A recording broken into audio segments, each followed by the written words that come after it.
সালের 20 জুন বাঙালি হিন্দুদের জন্য একটি পৃথক রাজ্য ভারত সরকারের অধীনে তৈরি করবার জন্য যে প্রস্তাব আনা হয়, যার মূল উদ্যোক্তা ছিলেন ডক্টর শ্যামাপ্রসাদ মুখার্জি, এন.সি. চ্যাটার্জিরা। আজকে সেদিন কংগ্রেসের সমস্ত হিন্দু বিধায়ক এবং নিজেদের রাজনৈতিক অবস্থানের সম্পূর্ণ বিপরীত দিকে হেঁটে পরিস্থিতি কোন দিকে যাচ্ছে সেই পরিস্থিতির বাধ্যবাধকতায়, তাদের নিজস্ব দূরদর্শিতায় জ্যোতি বসু এবং রতনলাল ব্রাহ্মণ তারা এই প্রস্তাবের পক্ষে ভোট দেন।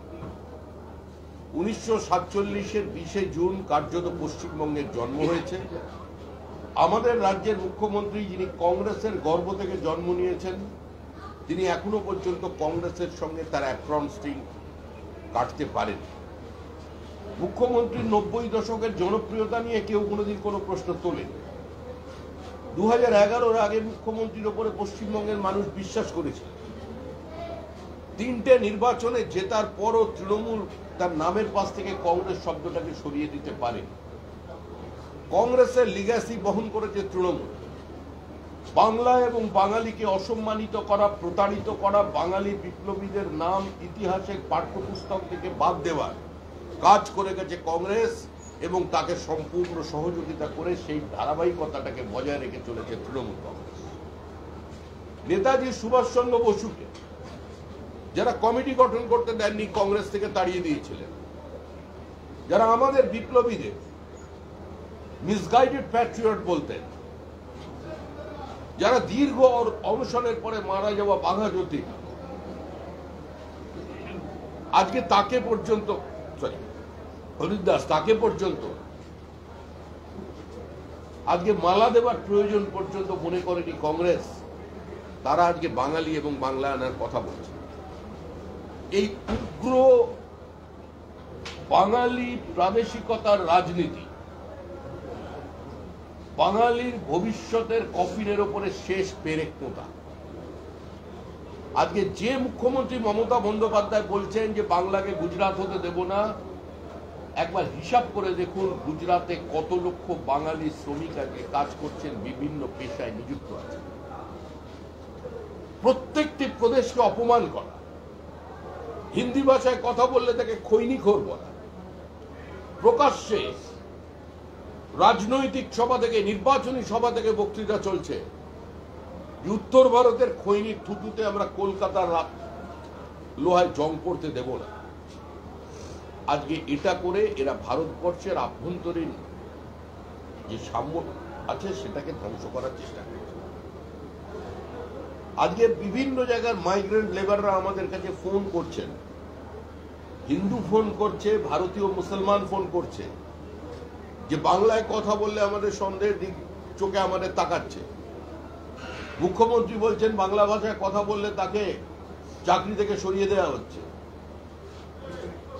বিজেপি শাসিত রাজ্যে মুখ্যমন্ত্রী একবারও তামিলনাড়ুর নাম বলছেন না কেন? তামিলনাড়ুর মুখ্যমন্ত্রী স্টালিন, তার বিজেপি বিরোধিতা সর্বজন বিদিত। আজকে তামিলনাড়ুতে যেখানে টেক্সটাইল হাব আছে, সেখানে সর্বাধিক উত্তর 24 পরগনার মুসলমানরা কাজ করেন। ঘটনাচক্রে আমি ওখান থেকে কিছুদিনের জন্য নির্বাচিত বিধায়ক ছিলাম। আমার কনস্টিটুয়েন্সির মুসলমানরা, তারা হয়তো নির্বাচনে তৃণমূল কংগ্রেসকে ভোট দিয়েছে, কিন্তু আমার কাছে তারা সাহায্য চাইছে। আমি রাজ্যের বিভিন্ন মন্ত্রীর সঙ্গে কথা বলেছি বিভিন্ন সময়, যে আজকে সেখানে প্রতিনিয়ত রেড হচ্ছে, আইডেন্টিটি চেক করা হচ্ছে। কারণ মনে রাখবেন, ভারতবর্ষের প্রত্যেকটি রাজ্য নিজের দেশের আভ্যন্তরীণ সুরক্ষা এবং নিজের রাজ্যের আভ্যন্তরীণ সুরক্ষার ব্যাপারে অত্যন্ত যত্নশীল।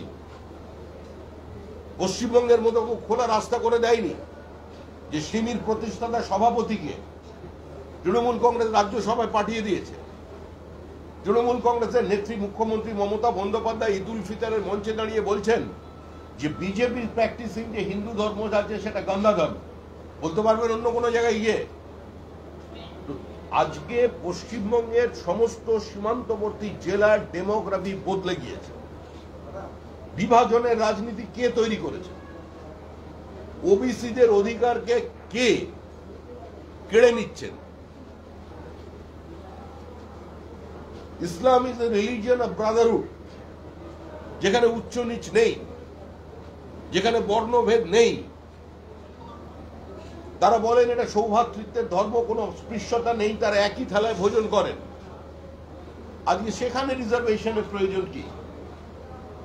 সাচার কমিশনের যে রিপোর্ট এসেছিল, সেই সাচার কমিশনের রিপোর্টে সারা ভারতবর্ষের মুসলমানরা কি অবস্থায় আছেন, তাদের আর্থসামাজিক পরিস্থিতি কি, সেটা নিয়ে সাচার কমিটি দেখিয়েছে। কিন্তু সাচার কমিটি কোনো রিজার্ভেশনের কথা বলে। এখানে তো হিন্দু ওবিসিদের অধিকারকে মুখ্যমন্ত্রী কেড়ে নিচ্ছেন। আমাদের তো কোনো মুসলিমদের সঙ্গে সংঘাত নেই। আরে বিজেপিরও পঞ্চায়েত সদস্য হরিহরপাড়া থেকে জিতেছে ওই মুর্শিদাবাদে, যেখানে একটাও হিন্দু ভোটার নেই। বীরভূমে বিজেপির সদস্য জিতেছে পঞ্চায়েতে, একজনও মুসলমান হিন্দু নেই, কমপ্লিট মুসলিম বুথ, সেখান থেকে কিন্তু আমাদের প্রার্থী জিতেছে। কিন্তু যেভাবে মুখ্যমন্ত্রী আজকে বাংলা ভাষাকে ব্যবহার করছেন, কার্যত মুখ্যমন্ত্রী তো বাংলা ভাষার ঐতিহ্য, বাংলা ভাষার শালীনতা, বাংলার যে অস্মিতা রবীন্দ্রনাথ ঠাকুর তাকেই চ্যালেঞ্জ করেছেন। রবীন্দ্রনাথ বিশ্বভারতী করেছেন, মুখ্যমন্ত্রী তার সামনেই বসিয়ে দিয়েছেন বিশ্ব বাংলা বিশ্ববিদ্যালয়। রবীন্দ্রনাথের গীত বিতান, মুখ্যমন্ত্রীর কবিতা বিতান। রবীন্দ্রনাথের গীতাঞ্জলি, মুখ্যমন্ত্রীর কথাঞ্জলি। রবীন্দ্রনাথ তো এখানে চ্যালেঞ্জ।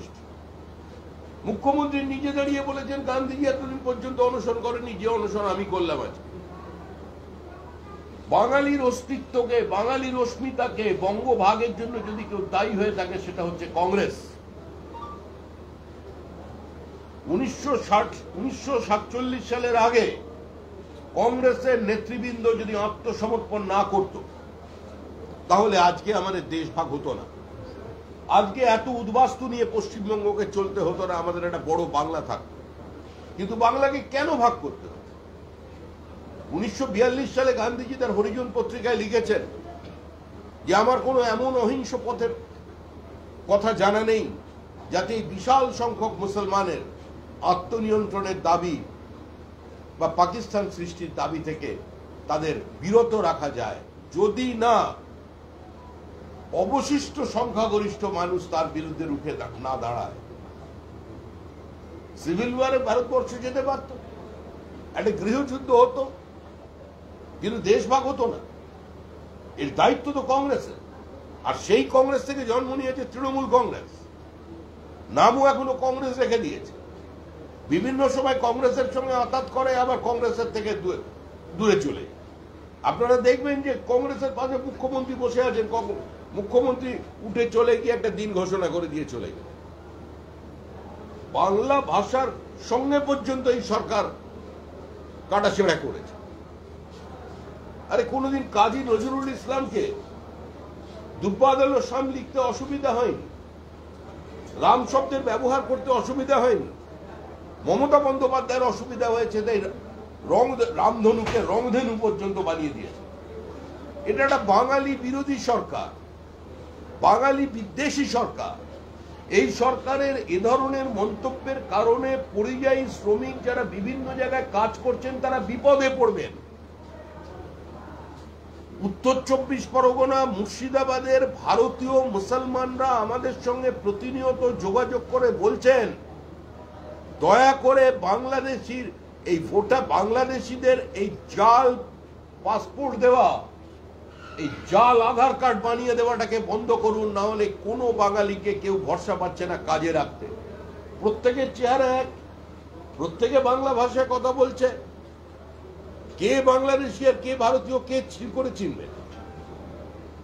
আজকে বাংলাদেশ বর্ডার কিছুটা সিকিউরড হয়ে যাওয়ার পর কুচবিহারকে কেন্দ্র করে সারা ভারতবর্ষে বিভিন্ন সন্ত্রাসবাদী সংগঠন তারা তাদের মডিউলকে ছড়িয়ে দিচ্ছে। কোভিড কালের সংখ্যা বেড়েছে, র্যাডিক্যালাইজেশন বাড়ছে। যে ছবি আমরা বাংলাদেশে দেখতে পাচ্ছি, যে ইন্দিরা গান্ধীর নামাঙ্কিত লাইব্রেরির 70,000 বই জ্বলছে, আর একই ছবি দেখা যাচ্ছে মুর্শিদাবাদে, সেখানেও বাড়িতে আক্রমণ করে হিন্দুদের সমস্ত জিনিসপত্র লুট শুধু করা হচ্ছে না, বাচ্চাদের বইগুলোকে পর্যন্ত আগুন লাগিয়ে দেওয়া হচ্ছে। তো এই পরিস্থিতির বাইরে আমাদের বেরোতে হবে। আজকে প্রত্যেকটা প্রদেশের বিরুদ্ধে যদি এ ধরনের বক্তব্য কোনো দায়িত্বশীল মুখ্যমন্ত্রী লাগে, আজকে যদি অন্য প্রদেশের মানুষকে বহিরাগত বলে চিহ্নিত করে দেয়, তাহলে তো আগামী দিনে এই 40 লক্ষ মাইগ্রেন্ট লেবারকেও বহিরাগত বলে চিহ্নিত করে দেবে। বেঙ্গালুরুর দ্বিতীয় কথ্য ভাষা বাংলা, তাও 3 বছর আগের হিসাব। 14,60,000 শিক্ষিত ছেলেমেয়েরা চাকরি করছেন। আজকে যদি কর্ণাটক সরকার বলে কোনো বাঙালিকে ঢুকতে দেব না, বাঙালি বহিরাগত, কোথায় যাবেন?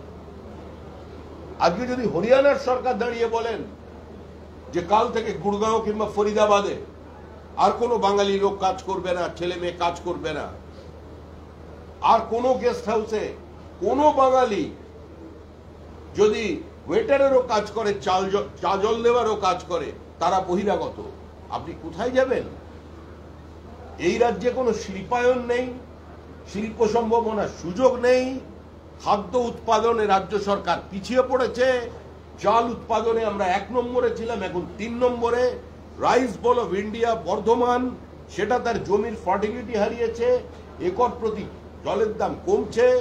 গোটা উত্তরবঙ্গের দুষ্প্রাপ্য অর্কিড, দুষ্প্রাপ্য ক্যাকটাসকে পাচার করা হয়েছে। এই সরকার উত্তরবঙ্গের প্রকৃতির বিরুদ্ধে যুদ্ধ ঘোষণা করেছে, জঙ্গলের কাঠ চুরি করছে। এই সরকার বিভিন্ন জায়গা থেকে ইল্লিগাল মাইনিং করে বালি তুলতে গিয়ে আজকে সরাসরি এবং বোল্ডার সরিয়ে নিয়ে নদীর গতিমুখ পর্যন্ত বদলে দিয়েছে। ধ্বংসের দিকে চলে যাচ্ছে গোটা উত্তরবঙ্গ। কয়েক লক্ষ একর জমি আজকে সর্বনাশ হয়ে গেছে এই সরকারের কারণে। একটা লুটেরাদের সরকার এই মুহূর্তে ক্ষমতায় আছে, কোথাও কোনো নিয়ন্ত্রণ নেই। রাজ্যে প্রশাসন বলে কিছু নেই, প্রশাসন আর দল মিলেমিশে একাকার হয়ে গেছে। রাজ্যে বাঙালি অফিসারদের যখন চিফ সেক্রেটারি করার কথা হয়, যখন ডিজি করার কথা হয়, তখন ওই অত্রি মিত্রদের নাম মনে পড়ে না? তখন উনি অবাঙালি খোঁজেন কেন? অদিত চৌধুরীর বিরুদ্ধে লড়াই করবার জন্য মুর্শিদাবাদে কোনো বাঙালি খুঁজে পান না, গুজরাট থেকে আমদানি করতে হয়। আসানসোলে বিজেপির বিরুদ্ধে লড়াই করবার জন্য বিহার থেকে শত্রুঘ্ন সিনহাকে নিয়ে আসতে হয়। তো তৃণমূলের এই বাঙালির রাজনীতি, এটা মিথ্যাচারের রাজনীতি, এই রাজনীতি ইতিহাস ভুলিয়ে দেওয়ার রাজনীতি। এই রাজনীতিতে বাংলা এবং বাঙালির সর্বনাশ অবশ্যম্ভাবী। আমরা সমস্ত সচেতন বাঙালিদের কাছে বলছি যে আমরা প্রথমে ভারতীয়, তারপরে কিন্তু বাঙালি। এখন গোটা পৃথিবীতে একটা দেশও দরজা জানলা বন্ধ করে বেঁচে থাকতে পারে না। চীন পারেনি, সোভিয়েত ইউনিয়ন পারেনি, দেশ ভেঙে টুকরো হয়েছে। বর্তমানে রাশিয়া পারেনি। We are living in a global village. We are living in a global market. আর সেখানে পশ্চিমবঙ্গ মনে হচ্ছে একটা স্বাধীন রাষ্ট্র। বাংলাদেশ থেকে লোক নিয়েছে ভোটার লিস্টে নাম তুলবেন, বলছেন দিল্লিতে বাঙালিদের ওপর অত্যাচার হয়েছে। ধর্নার নাটক কিসের জন্য হয়েছে? কোর্টের নির্দেশে সেখানকার বিদ্যুৎ সংযোগ কাটা হয়েছে। কারণ কি? একটা ইউনিটকে সামনে রেখে সেখান থেকে বিভিন্ন জায়গায় ডিস্ট্রিবিউট করা হচ্ছিল ইলেকট্রিসিটি। 80 লক্ষ টাকার বিল হয়ে গেছে একটা মিটারে। কোর্টে গেছে তারা, কোর্ট বলে যে বিদ্যুৎ সংযোগ বিচ্ছিন্ন করো। কারা তারা? কোথাকার বাঙালি? 95% ওখানে আছেন। এত নোংরা পুঁতিগন্ধময় জায়গা দিল্লিতে খুব কম আছে। আজকে যার সামনে গিয়ে ধর্ণা দিচ্ছেন, তার মধ্যে রোহিঙ্গা আছে, বাংলাদেশি মুসলমান আছে। এই রোহিঙ্গা আর বাংলাদেশি মুসলিম অনুপ্রবেশকারীদের নিয়েছে, তাদের নাম ভোটার লিস্টে তুলে শুধু হিন্দু বাঙালিদের সর্বনাশ করছেন না, যারা 10 পুরুষ ধরে এখানে বসবাস করছেন সেই ভারতীয় মুসলমান, তাদেরও সর্বনাশ করছে মমতা বন্দ্যোপাধ্যায় এবং তার দল। পশ্চিমবঙ্গের মানুষ সচেতন মানুষ। পশ্চিমবঙ্গের মানুষ জানে যে চিহ্নিতকরণের প্রয়োজন আছে। আমরা এর মধ্যেই 17 লক্ষ নাম আমরা নির্বাচন কমিশনকে জমা দিয়েছি এবং নির্বাচন কমিশন যেভাবে বিহারে কাজ করেছে, वो वोटर বিদেশি অনুপ্রবেশকারীদের এভাবে চিহ্নিত করেছেন, কার্যত সেটা সেই চিহ্নিতকরণ পশ্চিমবঙ্গে হবে। মুখ্যমন্ত্রী যদি মনে করেন সেটা এনআরসি হচ্ছে, ঘুরিয়ে এনআরসি করছে বিজেপি, নির্বাচন কমিশনকে কাজে লাগাচ্ছে। মুখ্যমন্ত্রী যদি এটা মনে করেন, তিনি মনে করতে পারেন, কিন্তু এটা হবে। পাহাড় থেকে সাগর পর্যন্ত বাংলার মানুষ চাইছেন যে ত্রুটি মুক্ত, ভেজাল মুক্ত, জল মুক্ত, বাংলাদেশি অনুপ্রবেশকারী মুক্ত, রোহিঙ্গা মুক্ত ভোটার লিস্ট তৈরি হোক। তার জন্য মানুষ আমাদের সঙ্গে আছে, আমরা চেষ্টা চালাচ্ছি।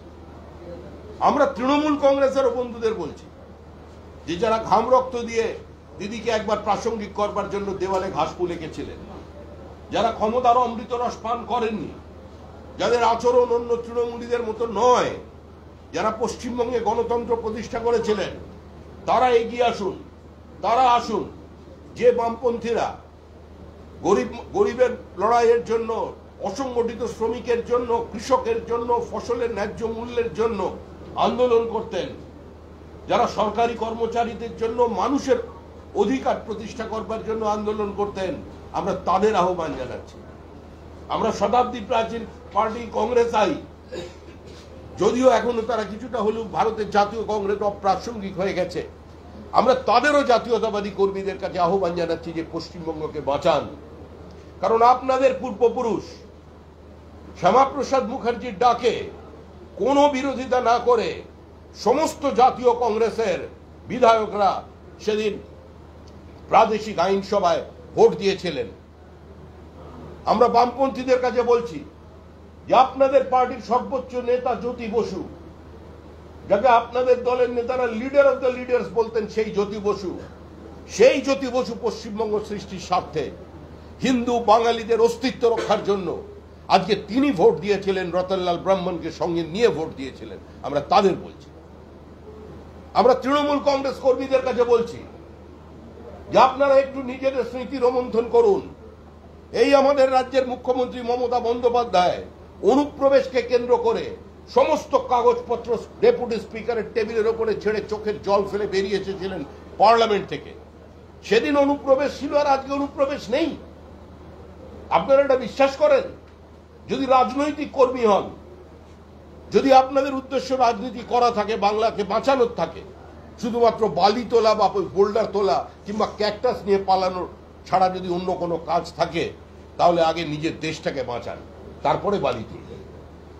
পশ্চিমবঙ্গ পশ্চিম বাংলাদেশ হতে চলেছে। তৃণমূল কংগ্রেসের বিধায়ক পরিষ্কার দাঁড়িয়ে বিবৃতি দিচ্ছেন যে মুখ্যমন্ত্রীকে বলবো 100টা আসন মুসলমানদের জন্য রাখতে হবে। তো মুখ্যমন্ত্রীর অথরিটিকে তারা চ্যালেঞ্জ করছে। এই অবস্থা থেকে মানুষকে বের করে আনতে হবে, সেটাই আমাদের রাজনীতি। উত্তরবঙ্গের মানুষের সঙ্গে প্রতারণা হয়েছে, উত্তরবঙ্গের মানুষের সঙ্গে বিশ্বাসঘাতকতা হয়েছে, উত্তরবঙ্গের মানুষের জন্য কুম্ভীরাশ্রু বিসর্জন দিয়েছে বিভিন্ন লোকেরা। তারা বলেছে বঞ্চিত উত্তরবঙ্গ। মুখ্যমন্ত্রী উত্তরকন্যা তৈরি করেছেন, যে বাজেটারি অ্যালোকেশন আছে একদম ছিটে ফোটা, সেখান দিয়ে জল গরম হয় না। ওই বাজেটারি অ্যালোকেশনে সর্বোচ্চ একবার খরচা হয়েছিল 41% টাকা, 21 থেকে 24-এর বেশি ওখানে খরচা হয় না। রাজ্যের যে দুজন মন্ত্রী আছেন, এখন তো আবার আরেকজন বীর পুরুষ মন্ত্রীকে হয়েছেন উত্তরবঙ্গের, ও আমাদের অনেক কর্মীকে ঘরছাড়া করেছেন। তারা এখন আসামে আছে, নিজেদের এলাকায় ফিরতে পারেনি, কিছু নয়ডায় আছে। বিধানসভার আগে সবাই ফিরবে। ওনার বিদ্রোহ, ওনার বিপ্লব উনি নিয়ে থাকুন, কিন্তু একবারের জন্য বিধানসভায় দাঁড়িয়ে বলেননি যে টাকা বাজেটে ধরা হচ্ছে উত্তরবঙ্গের জন্য, তা দিয়ে উত্তরবঙ্গের কোনো মৌলিক পরিবর্তন সাধিত হবে না। না উনি বলেছেন, না আজকের যিনি মেয়র, উনি তো দল বদল করেছেন, পরিস্থিতির বাধ্যবাধকতায় বাঁচার জন্য তৃণমূল হয়েছেন, আর তৃণমূল হয়ে আরো উগ্র তৃণমূল হয়ে গেছে। কিন্তু যিনি জন্মলগ্নের থেকে তৃণমূল আছেন, সেই গৌতম দেব আজকে মেয়র হয়েছেন, কিন্তু মেয়র সাহেবও একদিনও বলেননি যে উত্তরবঙ্গের জন্য আরেকটু বেশি কিছুর প্রয়োজন আছে। উত্তরবঙ্গের যে 3টে টি, সেখানে কি কন্ট্রিবিউশন, যে 4টে টি যদি আমি ধরি, T, timber, tourism and table tennis, আজকে 4টে এই রাজ্য সরকারের ক্ষেত্রে এই রাজ্য সরকারের কন্ট্রিবিউশন কি?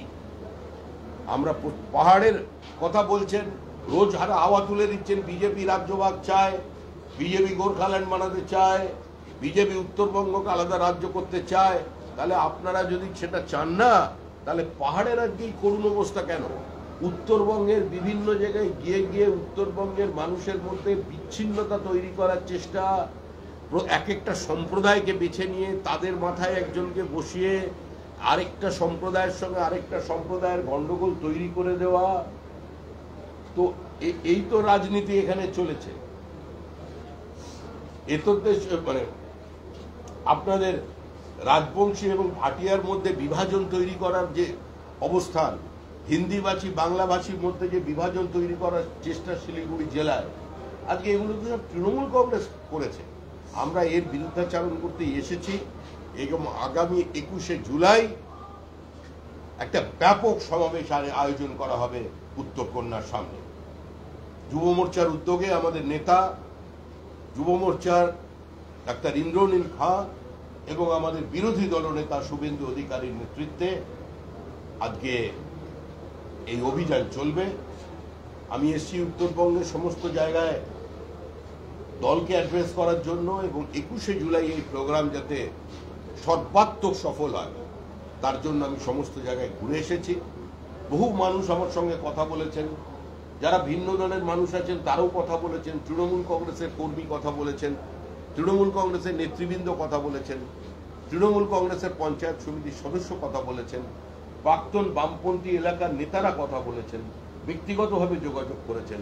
তারা বসতে চান, কথা বলতে চান এবং এই মুহূর্তে এই সরকারটার পরিবর্তন চান। আমরা চাই আপাতত কিছুদিন রং ভুলে মানুষ থাকুক, কারণ মানুষ বাইনারি সেট করে দিয়েছে যে তৃণমূলকে হারাতে পারে বিজেপি। 2019 সালে যে বাইনারি, সেই বাইনারি কিন্তু অটুট আছে কালীগঞ্জের উপনির্বাচন পর্যন্ত। লড়াই তৃণমূলের সঙ্গে বিজেপির লড়াই, এই লড়াইয়ে নো ভোট টু বিজেপি করে নোটায় ভোট দিয়ে তৃণমূলকে চতুর্থবারের জন্য ক্ষমতায় আসার কোনো প্রয়োজন নেই। তাই সবাই আসুন, এই সরকারটাকে সরান, তারপরে যে যার নিজের মনের মতো রং বেছে নেবেন। ধন্যবাদ। নির্বাচন কমিশন বিজেপিতে ভর্তি, আমি প্রয়োজনে সব রাজ্যে যাব, গিয়ে বাংলায় কথা বলবো, কারণ বাংলায় কথা বললেই ওই রাজ্যগুলোতে বাঙালিদেরকে অত্যাচার করা হচ্ছে। রোজ 1000 শুনে বাঙালি কথার কোনো গ্রহণযোগ্যতা নেই। আপনি আমার থেকে কেন এই প্রশ্ন করছেন? আপনি নয়ডায় ফোন করুন, গুড়গাঁওয়ে ফোন করুন, আহমেদাবাদে ফোন করুন, সুরাটে ফোন করুন, চিত্তরঞ্জন পার্কে ফোন করুন, করলবাগে ফোন করুন, পিলিভিটে ফোন করুন, বেতুলে ফোন করুন, অন্ধ্রপ্রদেশের যে নতুন রাজধানী হচ্ছে সেখানে ফোন করুন, সেখানে যারা বাঙালি আছে তাদের সঙ্গে কথা বলুন। আপনি লখনৌ শহরের বাঙালিদের সঙ্গে কথা বলুন, বেনারসের বাঙালিদের সঙ্গে কথা বলুন। আপনি সারা ভারতবর্ষে যত আইটি হাব আছে বেঙ্গালুরুতে গিয়ে বাঙালিদের সঙ্গে কথা বলুন, আপনি গুড়গাঁওয়ে গিয়ে কথা বলুন, আপনি চণ্ডীগড়ে গিয়ে প্রশ্ন করুন বাঙালিদের কাছে। মিথ্যাচার করছে তৃণমূল কংগ্রেস। তৃণমূল কংগ্রেসকে মানুষ প্রত্যাখ্যান করেছে, একটা লুটেরার সরকার, মানুষের জীবন যৌবন কেড়ে নিয়েছে, আপনার পরিবারের ছেলের চাকরি বিক্রি করে দিয়েছে, আপনাদের এখানে যারা দাঁড়িয়ে আছেন প্রত্যেকের পরিবারের চাকরি, তাদের অধিকার, তাদের শিক্ষাকে কেড়ে নিয়েছে তৃণমূল কংগ্রেস। তারা আজকে এই সমস্ত শব্দ বলছে বাঙালি বলে। উনি তো গোটা বাংলাকে ধ্বংস করে দিয়েছেন। আপনারা আমাদের প্রশ্ন করছেন? আপনারা প্রশ্ন করুন বাঙালিদের কাছে গিয়ে, তৃণমূল কংগ্রেসের মুখ্যমন্ত্রীর কাছে, যে যিনি বলছেন যে কৃষকদের আয় 3 গুণ হয়েছে, তারপরে কি করে এখানে প্রায় 30 লক্ষ মানুষ পরিযায়ী শ্রমিক হয়ে যায়। উনি বলুন কেন বিহারের মানুষ এখানে ধান কাটার জন্য আর পাওয়া যাচ্ছে না। উনি উত্তর দিন, চা বাগানের শ্রমিকরা কেন এখান থেকে ছেড়ে অন্য রাজ্যে পরিযায়ী শ্রমিক হয়ে গেছে, কেন কেন্দ্রীয় সরকারের সঙ্গে সহযোগিতা যুগ্মভাবে অপারেশন করে আজকে চা বাগানের শ্রমিকদের পাশে না দাঁড়িয়ে আজকে চা বাগানগুলোকে বিভিন্ন সৌন্দর্যায়নের নামে আজকে রিসোর্ট বানিয়ে দিচ্ছে, টুরিস্ট সেন্টার বানিয়ে দিচ্ছে। আজকে তাদের প্রশ্ন করতে হবে।